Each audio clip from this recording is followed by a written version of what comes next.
मुंबई से गोवा जाने के लिए हमसफर नाम का जहाज बहुत प्रसिद्ध है। ये जहाज देखने में जितना खूबसूरत है उतना ही मजबूत है। मगर इसकी मजबूती शुरुआत से नहीं थी, उसके पीछे भी एक कहानी है। 1995 की बात है। हमसफर बंदरगाह पर तैयार खड़ा था।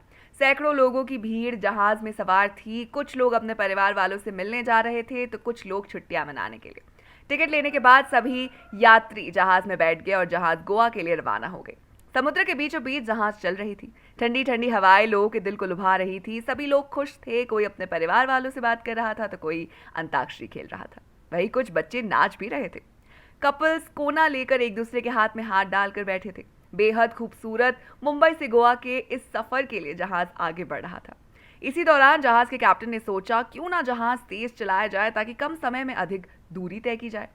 कुछ दूरी तय करने के बाद कैप्टन ने देखा कि एक तूफान उनकी ओर बढ़ता आ रहा है। ये देखकर कैप्टन ने जहाज की स्पीड कम करवाई। तूफान धीरे धीरे जहाज की ओर बढ़ने लगा।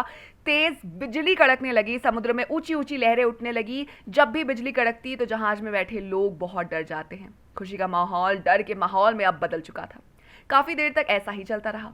जहाज सामान्य स्पीड पर आगे चल रहा था। तभी कैप्टन ने देखा कि सामने एक पहाड़ है। इसे देखकर कैप्टन ने अपने जहाज मोड़ने की कोशिश की, पर मुड़ते मुड़ते जहाज पहाड़ से टकरा गई थी। जहाज का अगला हिस्सा क्षतिग्रस्त हो गया। धीरे धीरे पानी पड़ने लगा और कैप्टन ने तुरंत कंट्रोल रूम में उसकी हालत के बारे में बताया। कंट्रोल रूम से जहाज की लोकेशन ट्रैक हो गई और कैप्टन को आदेश दिया गया कि बच्चों और महिलाओं को जहाज से रखी बोट से जल्द ही बचाया जाए। कंट्रोल रूम से कैप्टन को यह पता चला कि वायुसेना की मदद से उनके पास जल्द ही मदद पहुंचाई जाएगी। इसके बाद कैप्टन नरेश जायसवाल ने जहाज में अनाउंसमेंट की और बच्चों और महिलाओं को छोटी बोट्स में उतारा गया। पर जहाज के निचले हिस्से में काफी क्षति होने की वजह से उसमें पानी भर गया था, जिसकी वजह से जहाज धीरे धीरे डूब रहा था। जहाज के अंदर लगभग 20 बोट्स थी और हर बोट में केवल 10 लोग आ सकते थे। अगर हर बोट को पूरा भी भरा जाता तो भी आधे लोग जहाज में बच जाते। उस तरफ वायुसेना भी अपनी पूरी तैयारी कर रही थी। कैप्टन सलमान मलिक को रेस्क्यू ऑपरेशन की पूरी जिम्मेदारी दी गई। वायुसेना ने कैप्टन सलमान मलिक के अंडर 30 लोगों की टुकड़ी बनाई और 10 हेलीकॉप्टर्स हमसफर जहाज की लोकेशन की ओर रवाना कर दिए। पर जिस तरह की क्षति जहाज को पहुंची थी और जिस तरह से पानी भर रहा था, कैप्टन ने कंट्रोल रूम को यह बता दिया कि जहाज केवल 2 से 3 घंटे तक बच सकता है। बच्चों और महिलाओं को पूरी तरह से छोटी बोट्स में उतारने के बाद केवल 4 बोट्स बची और जहाज में बैठा हर व्यक्ति अपनी जान बचाना चाहता था, जिसकी वजह से लोग आपस में ही लड़ने लग गए। समय रहते वायुसेना के विमान घटनास्थल पर पहुंच गए। कैप्टन सलमान अपने 10 साथियों के साथ जहाज में उतरे और एक एक करके लोगों को हेलीकॉप्टर में भेजना शुरू किया। लगभग 40 मिनट तक यह रेस्क्यू ऑपरेशन चलता रहा।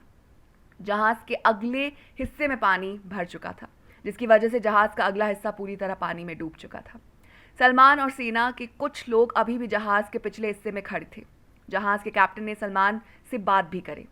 अब जहाज में केवल एक ही परिवार बचा था, जिसके 4 लोग बचे थे। सबसे पहले सलमान ने महिला और बच्चे को हेलीकॉप्टर में चढ़ा दिया।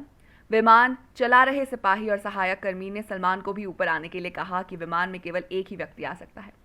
पर सलमान ने देखा कि जहाज के एक ऊपर एक छोटी बच्ची अपने पिता को बुला रही है। सलमान से रहा नहीं गया। इस बच्चे को पिता को रस्सी से बांधकर हेलीकॉप्टर तक भेज दिया गया।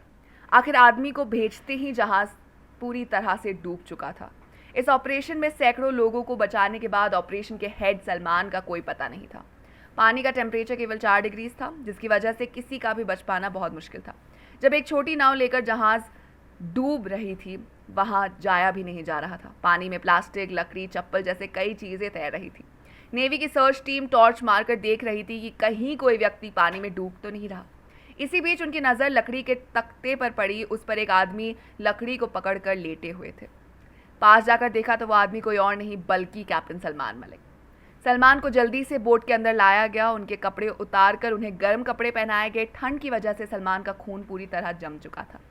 डॉक्टर ने उनका इलाज शुरू किया। कैप्टन सलमान मलिक 3 से 4 दिन के अंदर पूरी तरह स्वस्थ भी हो गए। सलमान की वीरता के लिए सरकार ने उन्हें स्वर्ण पदक से नवाजा।